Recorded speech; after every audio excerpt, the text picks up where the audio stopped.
Good morning, 6th grade. Welcome to science class. We've only got 25 minutes together, and last time I totally ran out of time, so we're going to jump right in today. I want us to kind of talk for a minute about what we did last week. When the episode ended last week, we were diagramming the model we built on the Sun and Earth system. So I wanted to take just a minute and us look at this diagram before we introduce the moon. So last week we talked about the rotation and the revolution of the Earth as it moves around the Sun and what effects that causes on planet Earth. And what we learned is that the amount of direct sunlight that the Earth receives is what causes the seasons. And the reason that different places on the Earth get different amounts of direct sunlight has to do with that 23.5 degrees tilt of the Earth. It changes the angle at which the sunlight hits. So a little bit of vocabulary. First, take a look at my notes. This whole standard is about modeling. So last week we did a physical model, and then this is a graphical model where we're actually diagramming that model. And if we're looking at the northern hemisphere here, and if the pole is pointed towards the sun, then the northern hemisphere is getting more direct sunlight. So those are going to be longer days, and that's going to be the summer season. The opposite of that is going to be winter, where the days are shorter and there's less direct sunlight and stuff's not growing as much. Then the two opposite positions are your equinoxes. These are those 2 days of the year where we get equal amounts of daylight to darkness. We call the one that happens in the fall the autumnal equinox. That's kind of just taking the word autumn and turning it into an adjective, but we say autumnal equinox. That's upper level vocabulary. And then the one that happens in the spring is also an equinox, but we're going to call it the vernal equinox. That's the spring equinox. So there's this one page, when we talk about taking notes, this one page of notes contains a ton of vocabulary and a ton of big ideas. The big idea here is, why do we have seasons? And the answer to that question is down here in green, where it says the shape of the Earth and its 23.5 degree tilt on its axis causes different places on the Earth to receive different amounts of direct sunlight, causing the seasons. So everything you need to know for this first part of the standard is simply diagrammed on this page. So you should have this in your notebook to prepare for your test. Now that we kind of caught up on everything that we did last week, let's talk about what we're going to look at this week. This standard is about the Sun, Earth, Moon system. Last week, we really kind of solidified our understanding on the Sun and the Earth. So today, we get to bring in the Moon into this system. So what we're going to do is I've got 3 different physical models. We're going to model the relative size of the Earth and the Moon, the distance between the Earth and the Moon, and then also we're going to bring in that motion. And we're going to do these in physical models, and then we're going to come back in here to the classroom and we're going to do a little bit more notebooking. So at this time, I really want to invite Renee Phillips to step on screen with me. She's going to help me with these models today. Typically, these are things that I do with students, and we would be out of our seats and we would be doing this in the classroom. But unfortunately, you guys are not here physically with me. So Renee and I are going to kind of model this together. So Renee, if you want to take the Earth, the first model that we're going to do is we want to know about the size. So in this model, the size of the Earth is the size of this globe. For a relative model, we set the scale based on a specific object. So for this model, the size of the Earth is the size of this globe. And at this size, how big would the moon be? So let's look at a model. I'm going to take this balloon, and we're going to blow it up to create a relative size model of the Earth and the moon. So how big should it be?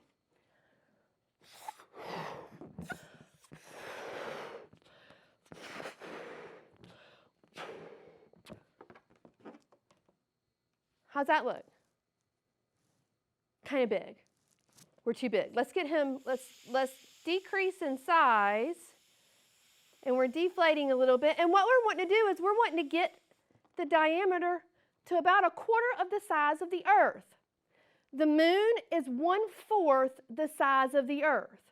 So looking at the diameters, this would be about the relative size model. Now let's talk about distance. You want to walk into the hall? Sure. Come on.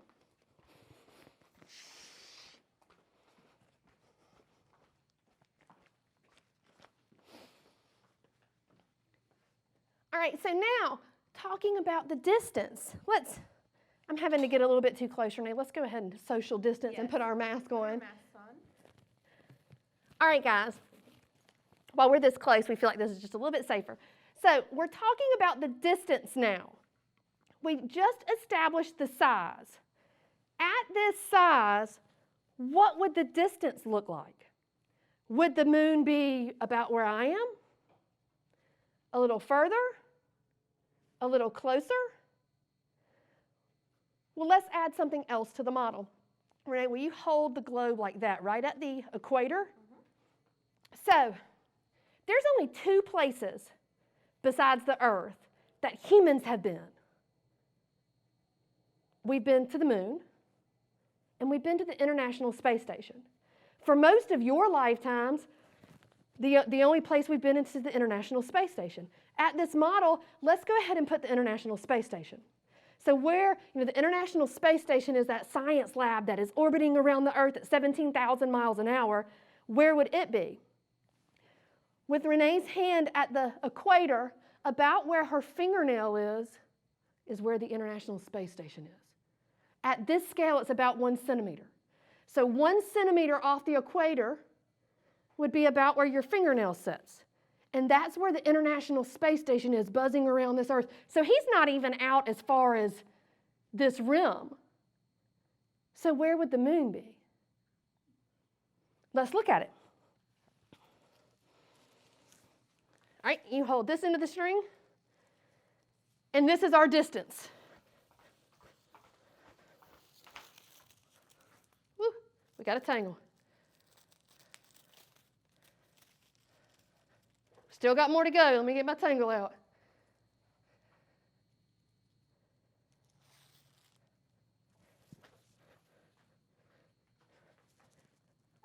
Hi, Renee. This is the distance. At this size scale model, if that's the Earth, the moon would be all the way out here. So imagine this orbit, how big this orbit is going around the Earth. Now also consider humans have only been to two places in space, the International Space Station that's way back there by Renee, and the moon. So this really should make you realize what a big deal it was for man to get to the moon. This is not a short distance. All right, so Renee, I'm going to walk back up there towards you. All right, now we've looked at two models. We've looked at the relative size model, and we've looked at the relative distance model. So now the last thing we need to look at is, what about the movements between these two? How does the moon and the Earth move relative to each other? So the first thing that we know is we know that the moon orbits the Earth. So Renee, why don't you stand right here? And Renee is going to be the Earth again. And we're going to show you this motion. What I want you to be thinking about, what motions are you seeing? I want you to specifically look at the moon. I'm going to play the moon. I want you to be thinking, is the moon rotating? Or is it revolving? Or is it doing both? So watch this motion closely. You ready? All right. So I am orbiting the moon around the Earth. So in this motion, what are we doing? Are we rotating or are we revolving? It's both. It's both. We're rotating and we're revolving. I want you to notice something. My front side is locked to the Earth. This one side of the moon is always facing the Earth. Let's do it one more time. So as I rotate around, as I'm revolving, this side of me, this side of the moon, is constantly facing the Earth. The dark side of the moon never faces the Earth.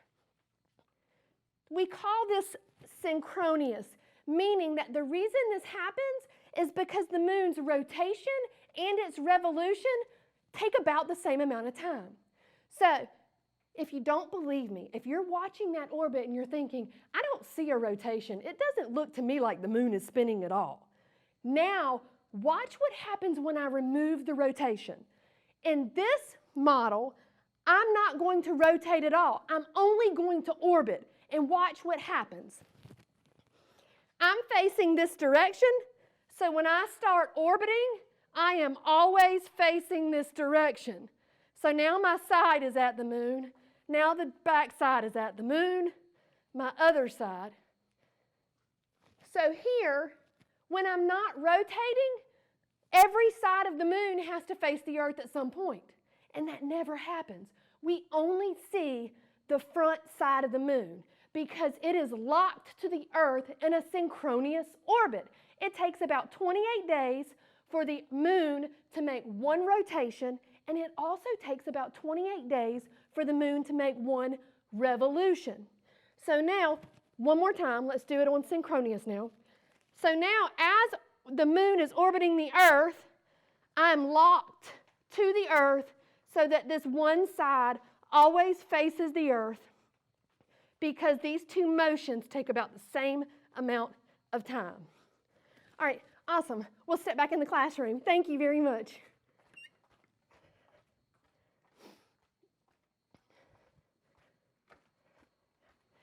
All right.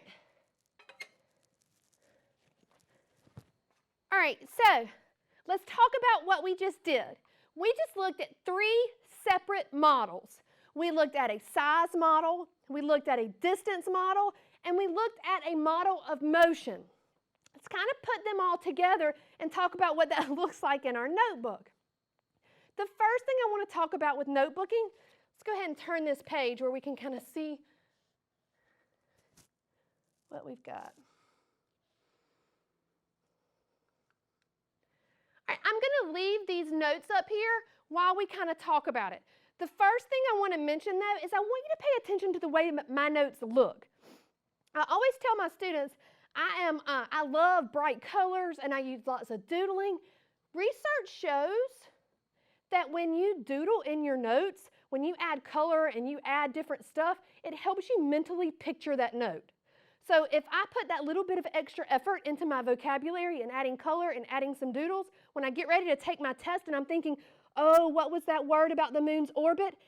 If I can visually picture it in my head, I'm way more likely to be able to remember it for my test. So I highly recommend you take pride in your notes and you do something that's really going to help you with the information later.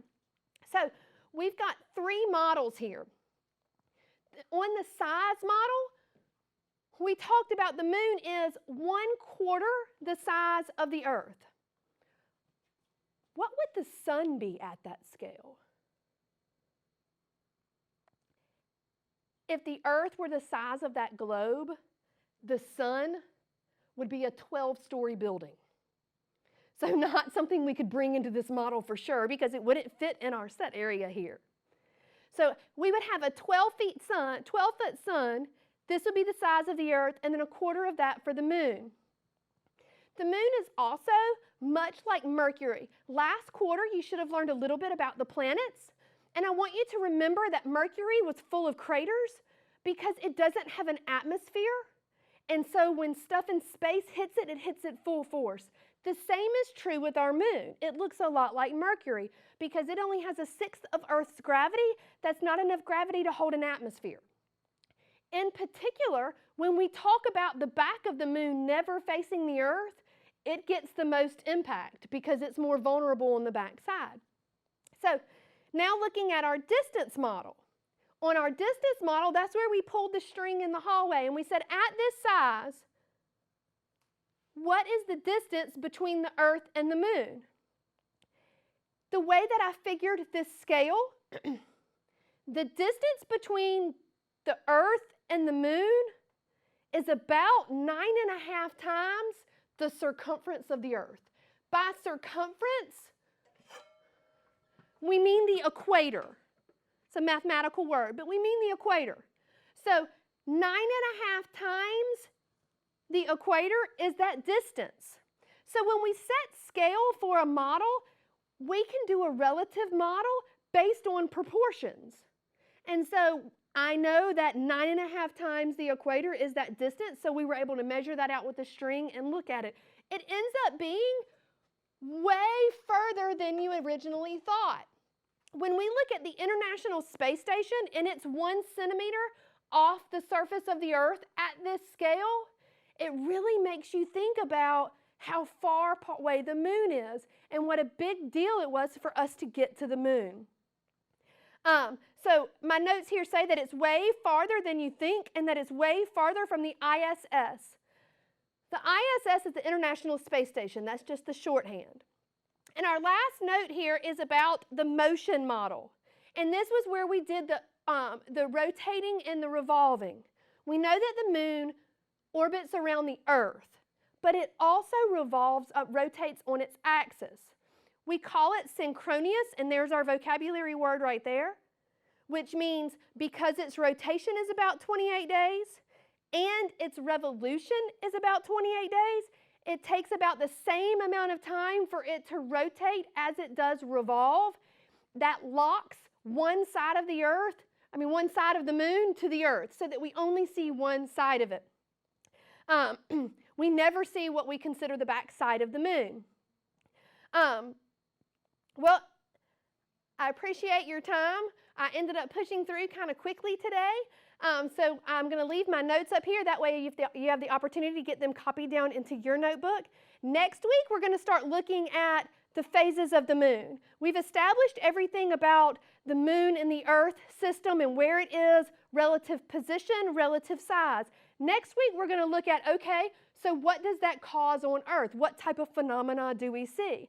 And specifically, we're going to be looking at phases of the moon.